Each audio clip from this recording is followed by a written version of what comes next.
તો ફ્રેન્ડ્સ, આજે આપણે વોટર રેસિસ્ટન્ટ ફેબ્રિક લઈને આવેલા છીએ, જેમાં આપણે ચા નાખીને ટ્રાય કરવાના છીએ કે ડાઘ એમાં જતો રહે છે કે નથી જતો રહેતો. ઘણા લોકોને એવા પ્રશ્ન હોય છે કે ઘરમાં નાના બચ્ચાઓ હોય છે, તો ઘણી વાર શું થતું હોય કે એ લોકો કઈ દોડતા હોય છે તો એક સોફામાં ડાઘ ને દેખાતું હોય છે. આ ફેબ્રિકમાં એવું છે કે ડાઘ નહીં દેખાય, એનું આપણે લાઈવ ટેસ્ટ કરવાના છીએ આજે. આ વોટર રેસિસ્ટન્ટ ફેબ્રિક છે. હવે એમાં આપણે ચા નાખીને ટ્રાય કરીએ કે એમાં ડાઘ રહે છે કે જતો રહે છે.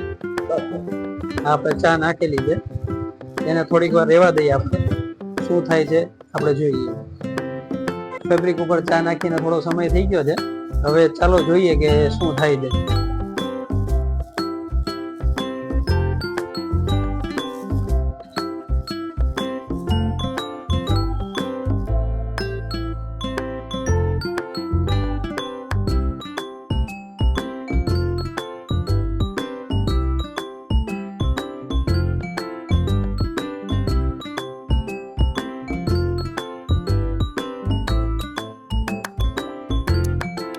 તો ફ્રેન્ડ્સ, જેવું પેલા હતું એવું થઈ ગયું છે. એટલે આ ફેબ્રિક સારામાં સારું છે.